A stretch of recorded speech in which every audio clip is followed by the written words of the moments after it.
Υπάρχουν 4 αμαρτίες οι οποίες εμποδίζουν την προσευχή να εισακουστεί από το Θεό. Η πρώτη είναι η υπερηφάνεια. Ο υπερήφανος νομίζει ότι ζει καλά, ότι η διαγωγή του αρέσει στο Θεό και στους ανθρώπους, ότι πολλοί ωφελούνται με την συναναστροφή του και ότι ταυτόχρονα απαλλάχθηκε από πολλές αμαρτίες. Δεν κατοικεί ο Θεός τον άνθρωπο που σκέπτεται έτσι όμως. Η δεύτερη είναι η μνησικακία.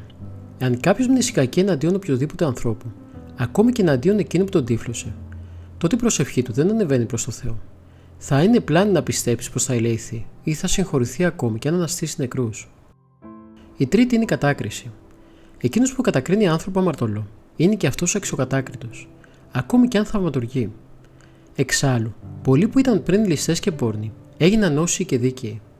Μπορεί να είδαμε τις αμαρτίες τους, αλλά δεν αντιληφθήκαμε τις κρυφές αρετές τους και τους κρίναμε αδίκως. Η τέταρτη είναι έλλειψη αγάπης.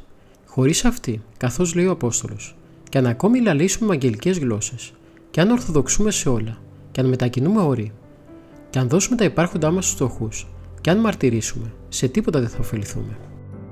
Η ησυχία είναι μεγάλη υπόθεση. Ακόμη και να μην προσεύχεται κανείς, και μόνο με την ησυχία προσεύχεται. Είναι μυστική προσευχή και πολύ βοηθάει στην προσευχή. Σαν την άδειλη αναπνοή στον άνθρωπο. Αυτός που κάνει δουλειά πνευματική στην ησυχία βυθίζεται μετά στην ευχή. Ξέρεις τι θα πει βυθίζεται? Το παιδάκι όταν λουφάει στην αγκαλιά της μάνας δεν μιλάει. Είναι ένωση πλέον, επικοινωνία.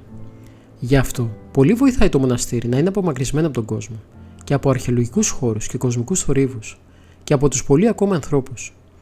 Η εξωτερική ησυχία μακριά από τον κόσμο, με τη διακριτική άσκηση και την αδιάλειπτη προσευχή, πολύ γρήγορα φέρνει και την εσωτερική ησυχία, την ειρήνη της ψυχής, η οποία είναι απαραίτητη προϋπόθεση για την πνευματική λεπτή εργασία.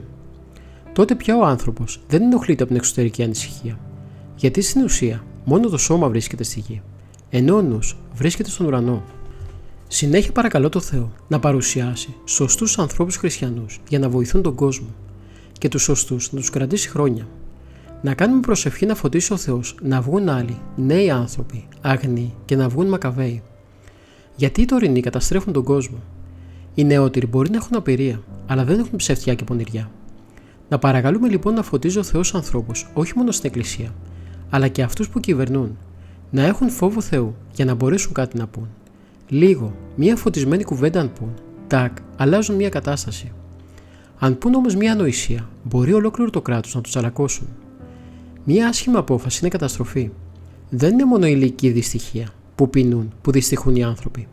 Η πνευματική δυστυχία είναι πιο μεγάλη. Η προσευχή πολύ θα βοηθήσει να τους φωτίσει λιγάκι ο Χριστός.